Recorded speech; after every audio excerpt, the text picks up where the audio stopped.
Greetings. Today is Monday, October 17, 2016, at least in this part of the world. October 17th hasn't reached America quite yet. I find it interesting that it kind of begins on a Monday. I don't know, but sometimes I think that today we're going to see some kind of crazy events that go on. Usually crazy events happen on a Monday to start off your week, right? I really don't know. It's just a guess at this point. What I would like to discuss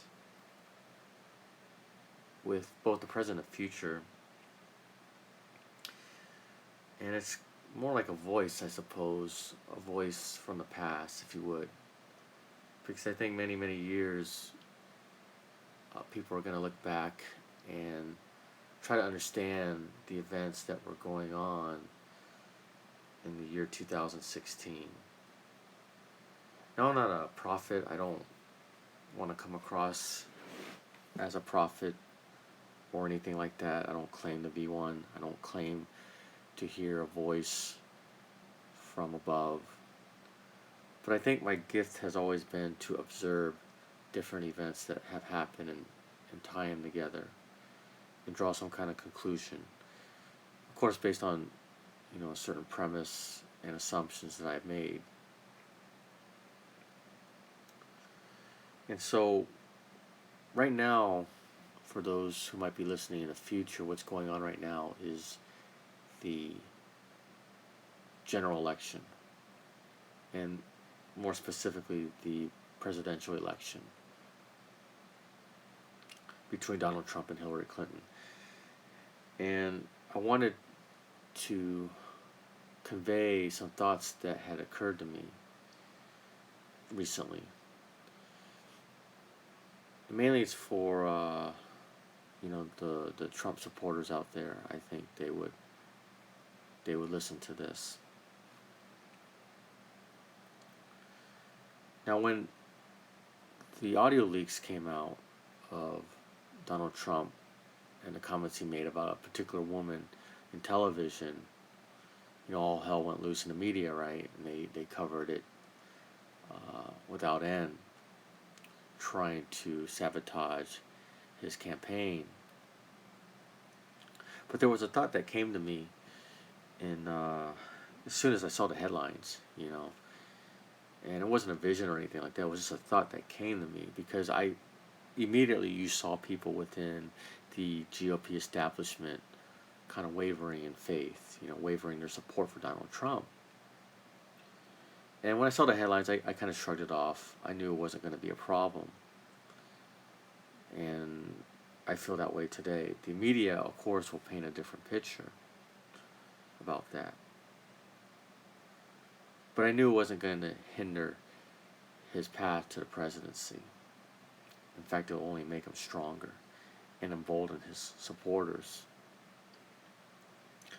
But for those who might be wavering faith, there is something that I wanted to convey to you, a message, if you would, or share with you a similar person in history that was flawed, okay, and that was chosen, and eventually would lead people to salvation.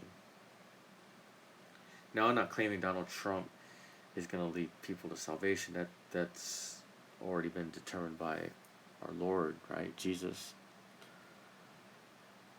But I do believe he's been predestined to lead America, because I think in 2017 you're going to see a lot of chaotic things happen, and it almost seems like it's kind of going in that direction already, right? With everything that's going on, we have internal strifes within our own country. You're seeing things in Syria pop up. You're seeing radical Muslims going in all different directions to bring chaos. And it's at multiple angles. It's not just like one battlefront. It's multiple battlefronts. Within the family, within the community, within our country. It's getting to the point where we're all after each other at our own throats in some way or form. And I think it's going to take an incredible individual of stamina to take the country where it has to go. And I believe that person is Donald Trump, whether you like him or not. Now, this person in history that I compare Donald Trump to, he's an individual that was a flawed man. Many of you Christians know who he is. You know the story behind him.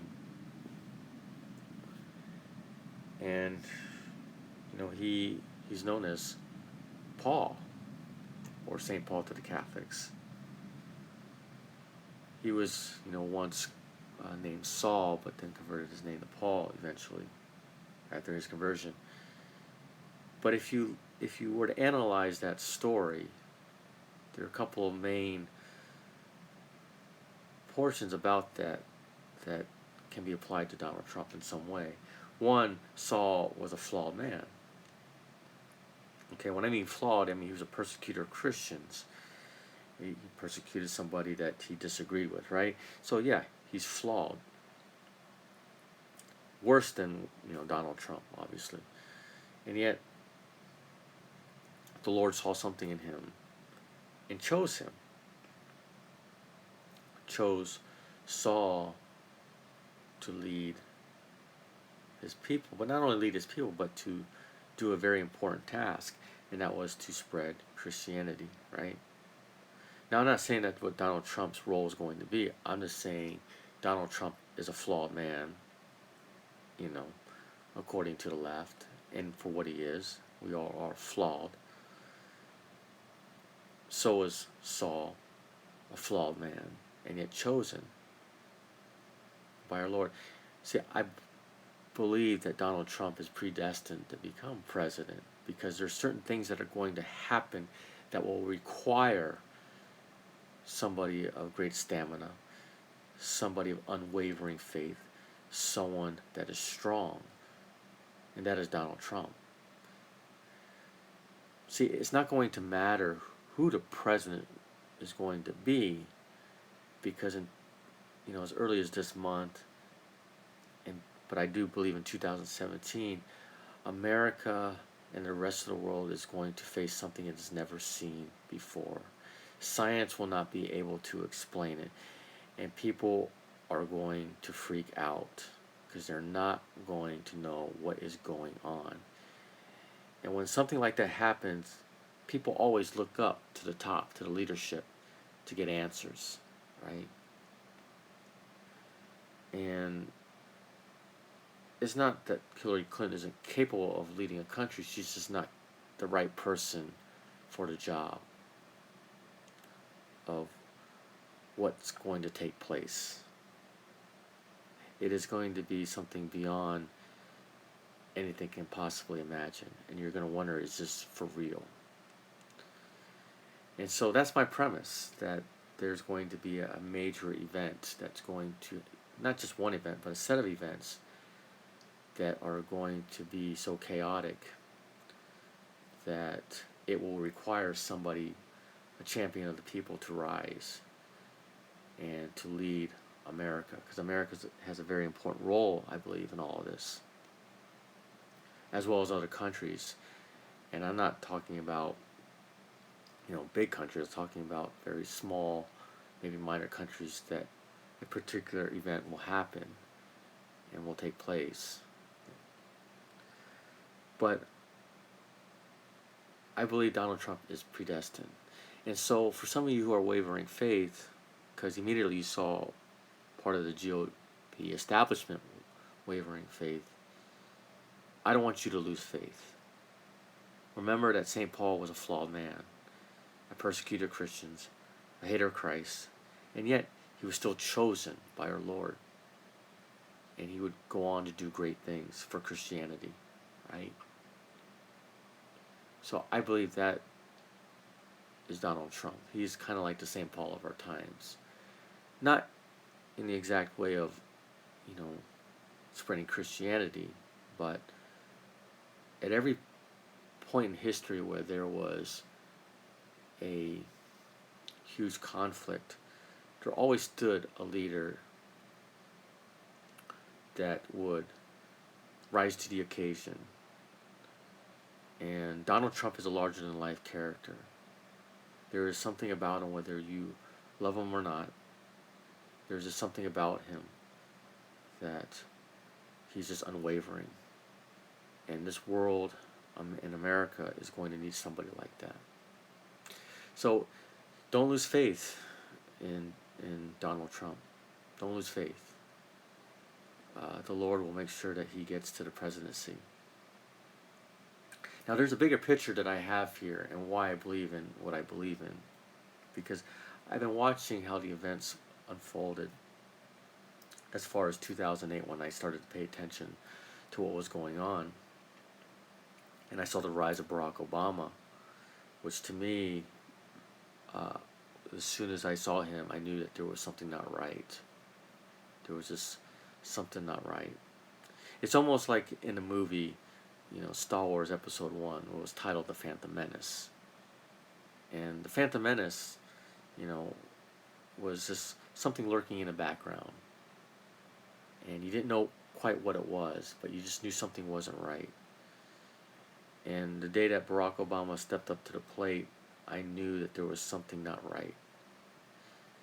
And other things had happened since then that kind of lead me to think that, yeah, I was right. Something's not right about this man. But there is a bigger picture to all what's going on. You see, October is a special month in Catholic history. It's a very special month. Something happened almost a century ago.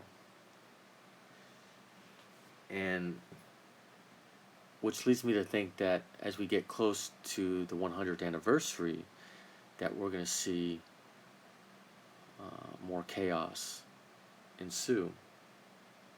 Now, I'm here to tell you I'm not a prophet, okay? I'm not going to claim to be a prophet. I'm not going to claim to hear a voice from the sky, okay?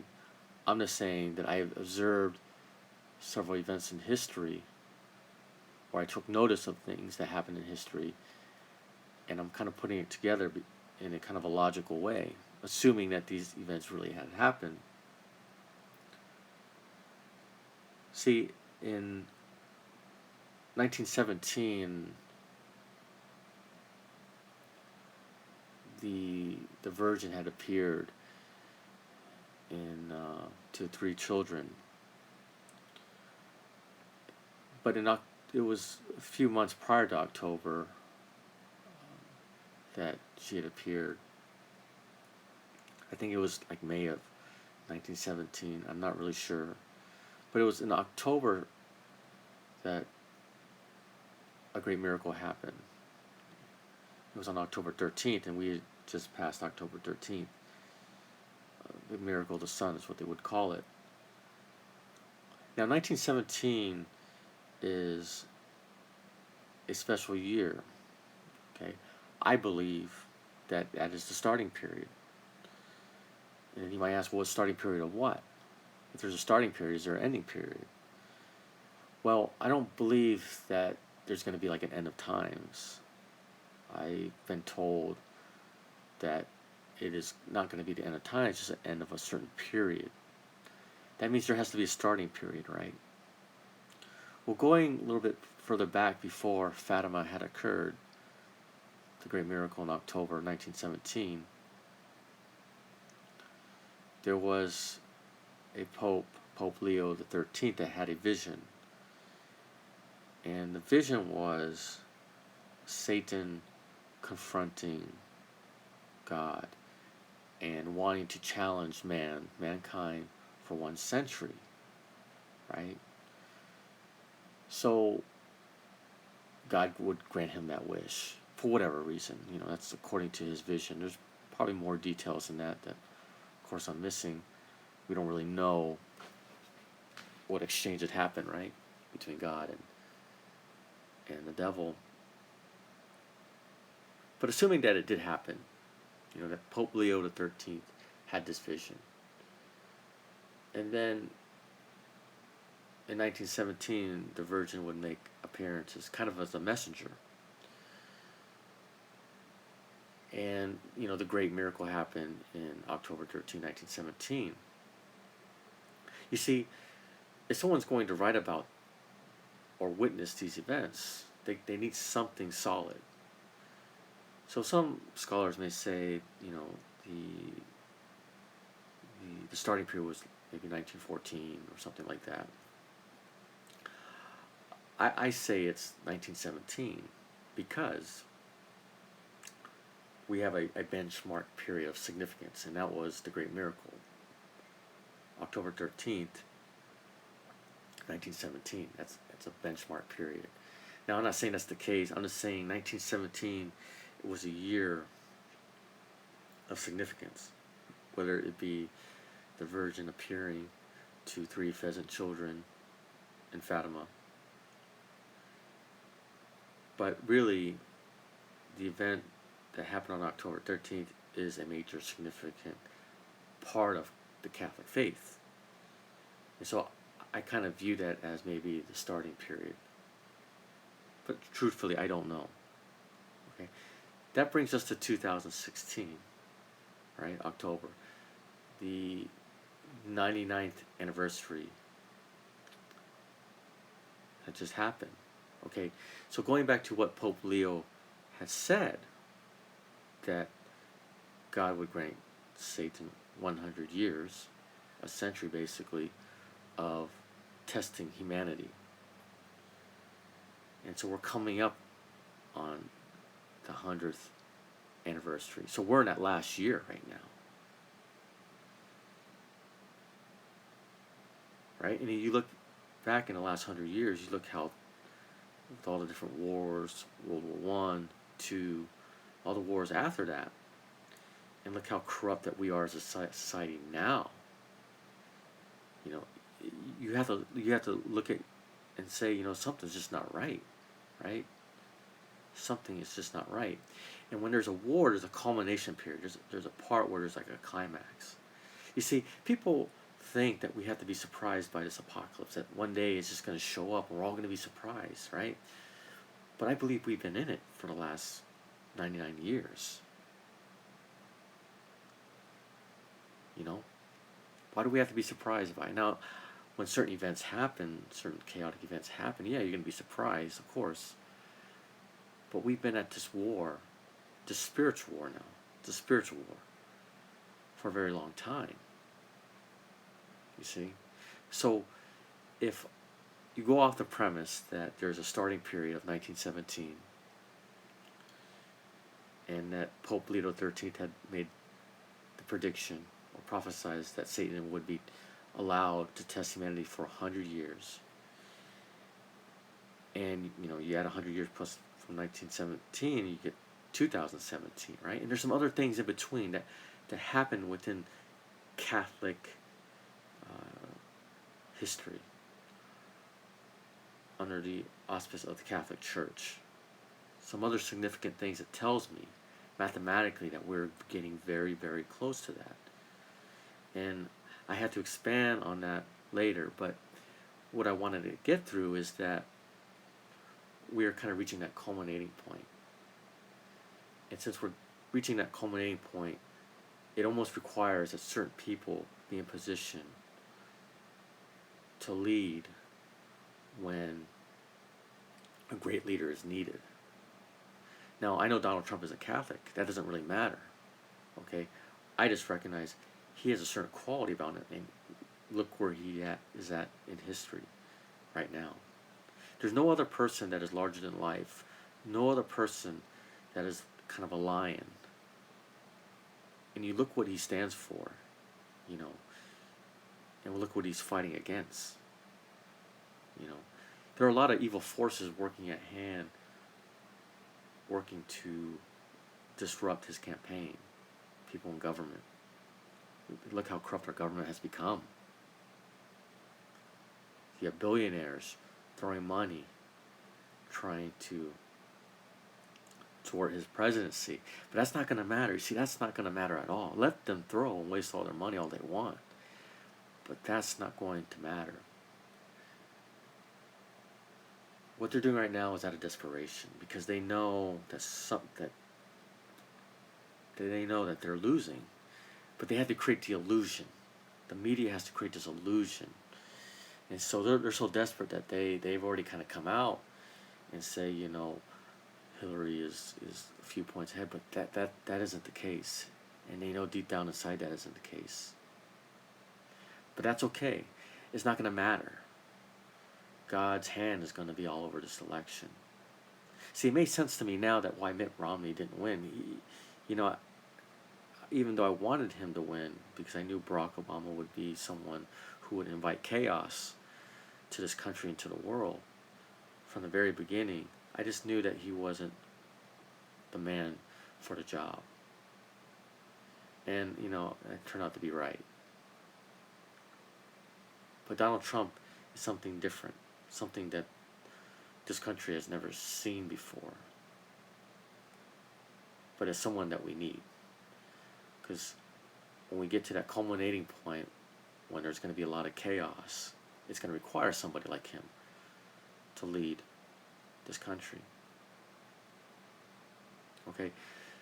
It is unfortunate and sad that we have a media and different people and agencies within government that have sided with evil. Maybe they don't realize it. I don't know. But it's sad that the media has done that. Now, what kind of justice could be imparted on the media for such, betrayal of the people? And the only thing that I can think of as justice, because we all want justice, but it seems to elude us. But there is one justice that cannot be avoided, that would be enacted on the media. And that is when Donald Trump wins. Because they can't deny it anymore. They have to cover it. And you're going to hear a lot of bitterness within their voice. They can't create the illusion that he didn't win. They can't run away from it. So that would be justice upon the media because they cannot run away from that. They have to cover that. They're going to have to film it, record it, put it on television. His win of the presidency. Okay, but I want to make an important point that it doesn't matter who becomes president. Whether it's Hillary Clinton or Jill Stein or Gary Johnson, it doesn't matter. Because 2017, as early as this month, we're going to see chaos and incredible events that happen that are going to make us question what we really understand and know. But I will say that of all the candidates out there, Donald Trump is the only one that is able to lead this country. Because the world's going to look at America eventually for some kind of answer. And there will still be forces out there, forces of evil out there trying to work against, the forces of good. And I like to talk more about that later. But I wanted to convey to you, for those who might be listening in the future, to kind of hear and feel a voice of the present, kind of describing the events that are going on today. But also to the present, I don't want you to lose faith, okay? There's more to the story, and it gets more juicier, because there's more involved in this than you realize. This is just one battle of many we have to fight. So today is October 17th. In a few hours, it'll be October 17th in the United States of America. And I don't know what's going to happen, if anything at all. Probably nothing. But I do know at some point things will not look good. But don't lose faith, okay? Do not lose faith. We're all in this together, and we're going to get through this. It's going to require many of us to stand up and be that beacon of hope for others. So it's October 17, 2016. Signing off.